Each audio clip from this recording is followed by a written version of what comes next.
ابن عباس فرماتے ہیں جس کی انگلی کے پورے میں اتنا حسن ہو اس کا چہرہ کیسا ہوگا. اللہ چہرے پہ کیا حسن کے جلوے دکھائے.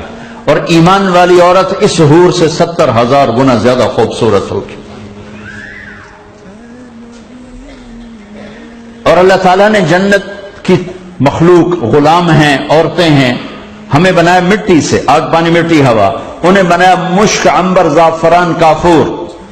انگوٹھے سے گھٹنے تک عنبر، گھٹنے سے چھاتی تک مشک، چھاتی سے گردن تک عنبر، گردن سے سر تک کافور. اور اس کی ہائٹ ہے 130 فٹ. 130 فٹ کی بلندی پر جا کر اس کا قد ختم ہوتا ہے. اور سر کے بال سر کی چوٹی سے اترتے ہیں اور اگر پاؤں کی ایڑیوں کا بوسہ لیتے ہیں. اتنے لمبے بال ہیں. ان کو اٹھانے کے لیے خادمات ہیں. جب یوں اپنے سر کو ہلاتی ہے، لہراتی ہے، اس کے بال یوں لہراتے ہیں، بل کھاتے ہیں، تو پوری جنت میں لاکھوں قسم کی روشنیاں جگمگ جگمگ کرنے لگتی.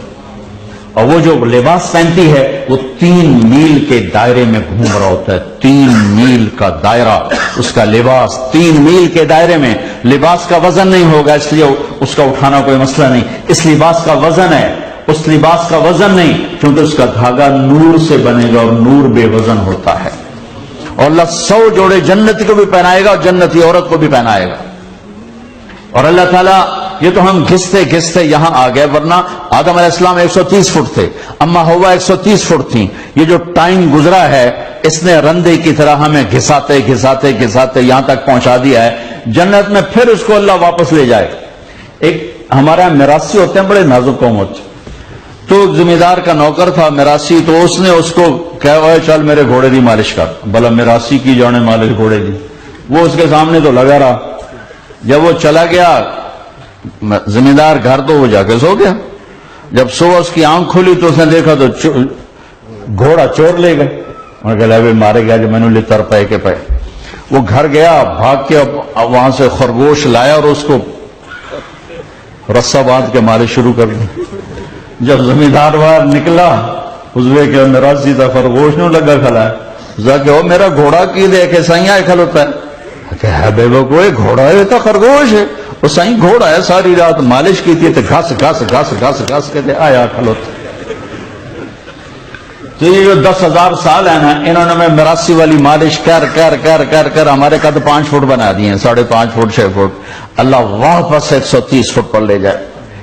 میں کہا ویسی مذاکن کہتا ہوں، اس قد میں چلے گئے جنت میں تو تمہاری بیگم تو تمہیں وہیں بوجھ پا لے گی.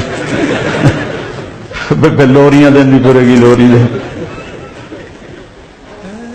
اور ام سلمہ نے پوچھا، مستورات کہیں ناراض نہ ہو جائیں، ام سلمہ نے پوچھا یا رسول اللہ ایمان والی عورت کا درجہ بڑا ہے جنت کی عورت کا؟ میں نے کہا نہیں، ایمان والی عورت کا درجہ بڑا. کہا کیوں؟ کہ بصلاتہن وصیامہن وعبادتہن.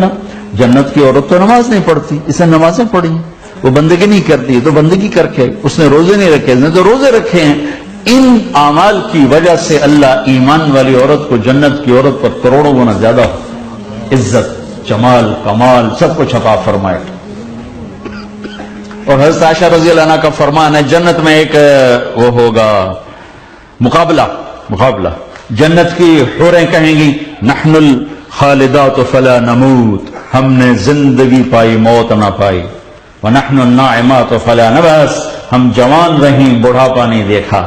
نحن المقیمات فلا نرحل، ہم نے ہمیشہ اپنے قامت کا ساتھ دیا، کبھی ساتھ نہیں چھوڑا. ونحن الراضیات فلا نسخط، ہم ہمیشہ خوش باش ہیں، کبھی ناراض نہیں. اب یہ چاروں کام دنیا کی عورت میں تو نہیں ہے. بڑھاپا بھی ہے، موت بھی ہے، جھگڑا بھی ہے، لڑائی بھی ہے اور جدائی بھی ہے. تو اس کا جواب دیں گی نحن المصلیات فما صلیتن، ہم نے نماز پڑھی تم نے کوئی نہیں پڑھی. نحن الصائمات فما صمتن، ہم نے روزے رکھے تم نے کوئی نہیں رکھے. نحن المتصدقات فما تصدقتن، ہم نے اللہ کے نام پہ خرچ کیا تم نے خرچ نہیں کیا. ونحن المتوضئات فما توضأتن، ہم نے وضو کیا تم نے وضو نہیں کیا.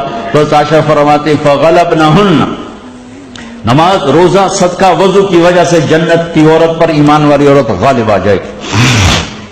اتنے خامدہ تے غالب ہیں، اتنے حوراں تے چڑھ جس. یہاں تو عورت غالب ہے. عورت کو عزت دو، اسلام نے عزت دی ہے، میرے نبی نے عزت دی ہے. بطور ماں بھی اس کی عزت ہے، بیٹی بھی، بہن بھی، بیوی بھی، ہر روپ میں عورت کو عزت اللہ نے دی ہے، میرے نبی نے عزت دی ہے۔ 10 بیٹوں کی شادی کرو کوئی جنت کا وعدہ نہیں، 10 بیٹوں کی شادی کرو کوئی جنت کا وعدہ نہیں، ایک بیٹی کو ڈولی میں بٹھا دو، میرے نبی نے جنت نہیں سنائی، کہا یوں جنت میں میرے ساتھ ایسے ہو جائے گا جیسے یہ 2 انگلیاں۔ آپ نے شروع کی 3 بیٹیوں سے، اللہ نے جس کو 3 بیٹیاں دی اور اس نے ان کی شادی کی تو جنت میں میرے ساتھ ایسے ہوگا۔ یا رسول اللہ اگر 2 ہوں، ایک نے پوچھا تو آپ نے کہا 2 کے ساتھ بھی یہی ہوگا۔ ایک اور بول پڑا یا رسول اللہ اگر 1 ہو، کہ جو 1 کو ڈولی میں بٹھائے گا وہ بھی ایسے ہی ہوگا۔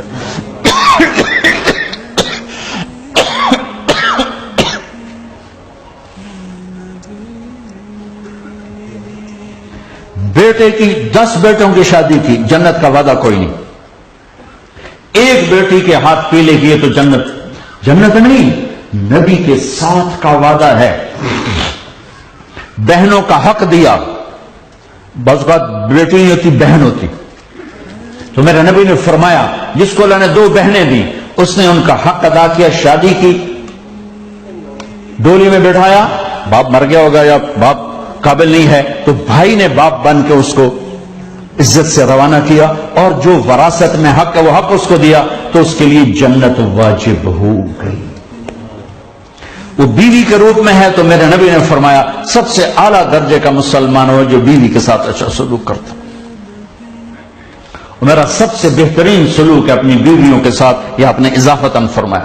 میں حیران ہوں میرے بھائیوں، میرے نبی نے حضرت عائشہ کو دلداری کے لیے، اللہ کی قسم میرے نبی کی شادیاں خواہش کے نہیں تھی۔ حدیث سن لو، ما لی فی النساء من رغبت، مجھے عورت کی کوئی خواہش نہیں، ما تزوجت وما زوجت الا بوحی من السماء نزل به جبریل، میں نے جہاں شادی کی، میں نے جہاں بیٹی کی شادی کی، پہلے آسمان سے جبریل اللہ کا امر لے کر آیا، حکم لے کر آیا، پھر میں نے قدم اٹھایا۔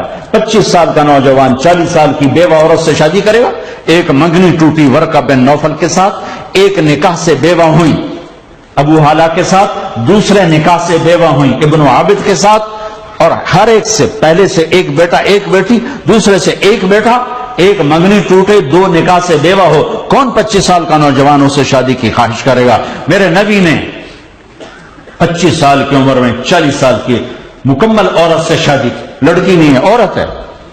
اس کے بعد جہاں شادیاں کی ہیں 50 سال کے بعد 10 شادیاں کی، اللہ کی قسم کروڑ دفعہ کھا کے کہتا ہوں، ہمیں زندگی سکھانے کے لیے، چونکہ گھر کی زندگی نماز سے مشکل ہے، روزہ سے مشکل ہے، حج سے مشکل ہے، ٹکراتے ہیں، عادات ترجیحات ٹکراتی ہیں، لڑائیاں ہوتی ہیں، جھگڑے ہوتے ہیں۔ میرے نبی نے، میرے اللہ نے کسی رشتے کو یہ نہیں کہا کہ میری نشانی ہے، ماں باپ تیرے رب کی نشانی، بہن بھائی تیرے رب کی نشانی، نہیں، مامے چاچے تائے دادے دادیاں تیرے رب کی نشانی نہیں، صرف ایک رشتے کو صرف ایک رشتے کو میرے نبی، میرے اللہ نے کہا یہ میری نشانی ہے، من آیاتہ ان خلق لکم من انفسکم ازواجا لتسکنوا الیہا، میری بہت بڑی نشانی ہے، میں نے تمہیں خامند اور بیوی کے رشتے میں جوڑا، خامند اور بیوی کے رشتے میں جوڑا۔ ازدواجی زندگی، ازدواج کا لفظ سن، ازدواج ہوتا ہے 2 چیزوں کا آپس میں مل کر ایک آ جانا، یک جان ہو جانے کو ازدواج کہتے ہیں۔ اب بھائیو، گھر کی زندگی میں نے پہلے بتا دیا، جس رشتے کو بھی خوبصورت بنانا ہے زبان پہ قابو پالو، زبان پہ قابو پالو، زبان پہ قابو پالو، رشتہ خوبصورت ہو جائے۔ میرے نبی نے 11 عورتوں سے شادی کی، مختلف مزاج، مختلف قومیں، عمر میں مختلف اور حسب نسب میں مختلف، اور دنیا داری میں مختلف، مالداری میں مختلف، سب سے نباہ کر کے ہمیں زندگی گزارنے کا طریقہ بتایا ہے۔ آپ نے حضرت عائشہ سے فرمایا، عجیب حدیث ہے، عائشہ مجھے جب سے پتہ چلا نا کہ جنت میں بھی تو میری بیوی ہے تو مجھے تو موت ہی بڑی اچھی لگنے لگی۔